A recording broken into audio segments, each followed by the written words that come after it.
जय श्री राम, जय माता दी। प्रिय श्रोताओं, आज का विषय थोड़ा संवेदनशील है पर उतना ही महत्वपूर्ण भी। कई बार ऐसा होता है कि घर में पूजा रखी हो, कोई बड़ा व्रत हो, कोई अनुष्ठान चल रहा हो और उसी समय स्त्रियों को मासिक धर्म यानी माहवारी आरंभ हो जाए। ऐसे समय में मन में कई प्रश्न उठते हैं। क्या मैं इस पूजा में सम्मिलित हो सकती हूँ? क्या व्रत का पालन कर सकती हूँ? क्या भगवान नाराज हो जाएंगे यदि मैं नियमों का पालन ना कर सकूं? आज हम इस पूरे विषय को शास्त्र, पुराण और परंपरा की दृष्टि से विस्तार से समझेंगे और साथ ही एक ऐसी पवित्र कथा भी सुनेंगे जो यह बताती है कि ईश्वर हमारे भाव को देखती है, ना कि बाहरी स्थिति को। तो आइए आरंभ करते हैं। माहवारी स्त्री के जीवन का एक प्राकृतिक चक्र है। यह ना कोई पाप है ना अपवित्रता, बल्कि यह शरीर का शुद्धिकरण है। आयुर्वेद में इसे रजस्राव भी कहा गया है और यह हर महीने स्त्री के शरीर को नई ऊर्जा प्रदान करता है। जब यह समय आता है तो स्त्री का शरीर शारीरिक रूप से थकान और कमजोरी महसूस करता है। इसी कारण से हमारे शास्त्रों ने इस अवधि को विश्राम का समय माना है।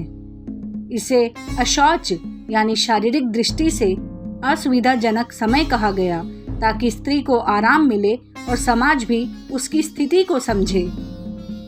आइए जानते हैं मंदिर और पूजा में प्रवेश क्यों वर्जित है। शास्त्रों में कहा गया है कि इस समय मंदिर में प्रवेश, मूर्ति को छूना या पूजा सामग्री को स्पर्श करना उचित नहीं है।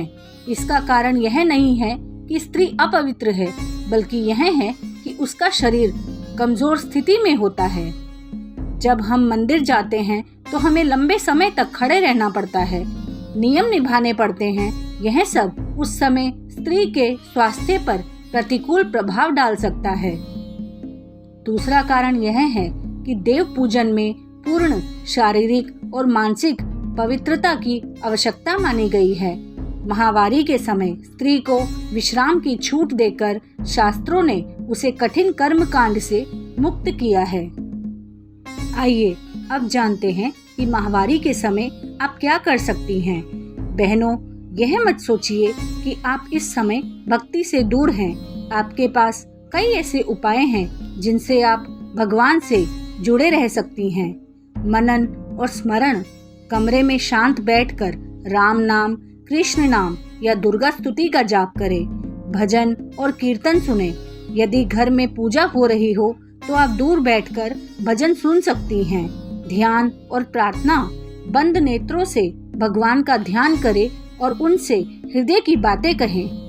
धर्म ग्रंथों का श्रवण, गीता, रामायण, भागवत आदि की कथाएं सुनना इस समय उतना ही पुण्यकारी है। मनोकामना संकल्प, अपने मन में भगवान के सामने संकल्प ले कि आप उनके चरणों में समर्पित हैं। आइए जानें क्या नहीं करना चाहिए। मूर्ति या पूजा सामग्री को सीधे हाथ से छूना नहीं चाहिए। हवन, आरती, दीपक या कलश को भी नहीं छूना चाहिए। मंदिर के गर्भगृह में प्रवेश नहीं करना चाहिए। व्रत रखते समय अति उपवास या शरीर को कष्ट देना नहीं चाहिए। याद रखिए, ये निषेध आपके संरक्षण के लिए है, ना कि आपको दोषी ठहराने के लिए। अब जानते हैं यदि आप व्रत में हो तो उसका पालन कैसे करें। यदि किसी विशेष दिन आपका व्रत पड़ जाए और आपको माहवारी हो तो भी आप मन से संकल्प ले सकती हैं। फलाहार या हल्का व्रत रख सकती हैं ताकि आपके शरीर पर अधिक भार ना पड़े। पूजा की विधि किसी अन्य से करवा सकती हैं, जैसे माँ, बहन, पति या बेटा, और यदि आवश्यक हो तो पूजा का पूर्ण विधान शुद्ध होने के बाद किसी अन्य दिन कर सकती हैं। भगवान भाव को देखते हैं, तिथि या विधि को नहीं। चलिए अब मैं आपको एक पौराणिक कथा सुनाती हूँ। स्कंद पुराण में यह कथा मिलती है। एक बार माता पार्वती ने भगवान शंकर से प्रश्न किया, प्रभु, यह तो सभी जानते हैं कि भक्ति में सबसे अधिक बल भावना का होता है, फिर क्यों स्त्री को मासिक धर्म के दिनों में पूजा पाठ से दूर रखा जाता है। क्या यह अन्याय नहीं है?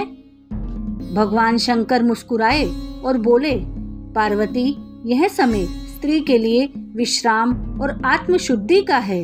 देवता कभी नहीं चाहते कि उनकी भक्तिन अपने शरीर को कष्ट देकर पूजा करे। इसीलिए शास्त्रों ने कहा है कि उस समय केवल मन से स्मरण करना ही पर्याप्त है। तुम्हें एक कथा सुनाता हूँ। बहुत समय पहले विदर्भ देश में अनसुया नाम की एक स्त्री रहती थी। वह बहुत भक्ति परायण थी और हर व्रत, हर पर्व बड़ी श्रद्धा से करती थी। एक बार उसके गांव में अखंड रामायण पाठ का आयोजन हुआ। अनुसुईया के मन में बहुत इच्छा थी कि वह भी पूरे पाठ में बैठे, परंतु संयोगवश उसी समय उसे मासिक धर्म आ गया। वह बहुत दुखी हुई और रोते हुए बोली, हे प्रभु राम, मैं तो आपके चरणों में सदा अर्पित रहती हूँ, पर आज शरीर के कारण मैं आपकी सेवा में उपस्थित नहीं हो पा रही। क्या आप मुझसे दूर हो जाएंगे? तभी रात्रि में उसे स्वप्न हुआ। भगवान राम स्वयं उसके सामने प्रकट हुए और बोले, अनसुईया, शरीर की मर्यादा तुम्हें रोक सकती है, पर तुम्हारा भाव मुझे नहीं रोक सकता। तुम दूर बैठकर भी मेरा नाम सुनोगी तो मैं स्वयं तुम्हारे पास आकर बैठूंगा।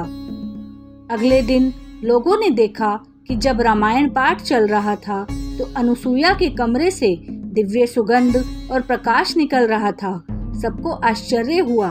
तभी सबने समझा कि भगवान ने उसकी मन की भक्ति को स्वीकार किया है। इस कथा से यही सिद्ध होता है कि भगवान भाव देखते हैं, ना कि बाहरी कर्म कांड। भगवान शंकर कहते हैं, महावारी स्त्री का दोष नहीं बल्कि उसका गौरव है। इस समय उसे विश्राम की आवश्यकता है, इसीलिए शास्त्रों ने उसे पूजा के कठोर नियमों से मुक्त किया। परंतु मन से की गई प्रार्थना और स्मरण उतना ही फलदायी है। भगवान कभी अपनी भक्तिन से नाराज नहीं होते। इसीलिए यह समझे कि आपका भाव ही सबसे बड़ी पूजा है।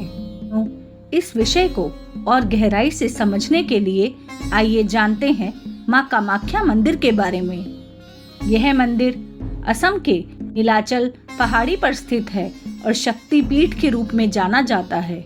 कहा जाता है कि यहाँ देवी सती की योनि गिरी थी। गर्भगृह में कोई मूर्ति नहीं है, बल्कि एक प्राकृतिक शिला है जो योनि का प्रतीक है। उस शिला के नीचे सदैव जल बहता है और जो जीवन और सृष्टि का प्रतीक है। हर वर्ष जून महीने में यहाँ अम्बुवाची मेला होता है। कहा जाता है कि उन 3 दिनों में देवी स्वयं अपने मासिक धर्म से गुजरती है, इसीलिए मंदिर के द्वार बंद हो जाते हैं। 3 दिन बाद जब मंदिर पुनः खुलता है तो भक्तों को रक्त वस्त्र और पवित्र जल प्रसाद के रूप में दिया जाता है। यह परंपरा हमें सिखाती है कि माहवारी कोई दोष या अपवित्रता नहीं, बल्कि सृष्टि का चक्र का पवित्र उत्सव है, जिसे देवी के रूप में पूजा गया है। तो जब भी हमें लगे कि हम उन दिनों पूजा में सम्मिलित नहीं हो पा रहे, तो याद रखना चाहिए कि माँ कामाख्या स्वयं इस अवस्था को दिव्यता मानकर पूजा का रूप देती है। यह दृष्टिकोण हमें कहता है कि देवी प्रकृति की तरह है। उसका शरीर, उसकी चक्र, उसकी मासिकता सब पवित्र है। जहाँ अधिकांश परंपराएं माहवारी को अपवित्रता मानती है, कामाख्या मंदिर एक उदाहरण है कि कैसे देवी की मासिक धर्म अवधि को सम्मान और पूजा के रूप में स्वीकार किया जा सकता है। इस उदाहरण से हमें यह शिक्षा मिलती है कि यदि किसी समय हमारी माहवारी चल रही हो, हम देवी, भक्ति और नारीत्व की शक्ति को महसूस कर सकते हैं और खुद को दोषी समझना नहीं चाहिए। जैसी माँ कामाख्या को उन दिनों विश्राम मिलता है, उसी तरह हमें भी अपने शरीर को विश्राम देना चाहिए, मन में भक्ति करनी चाहिए और देवी चक्र को पूजा की दृष्टि से समझना चाहिए। नारी, तू नारायणी, शक्ति का रूप, तेरे बिन सारा जगत बन जाता है धूप। तो प्रिय श्रोताओं, जब भी घर में कोई पूजा या व्रत हो और आपको माहवारी के कारण संकोच हो तो याद रखिए, ईश्वर आपके हृदय के भाव को देखते हैं। आप दूर बैठकर भी उतनी ही सच्ची भक्ति कर सकती हैं। जय श्री राम, जय माता दी। अगर यह जानकारी और कथा आपको अच्छी लगी हो तो दिव्यवाणी चैनल को सब्सक्राइब करें। धर्म और भक्ति की यह अमृत धारा आप तक निरंतर पहुंचती रहे। जय श्री कृष्णा।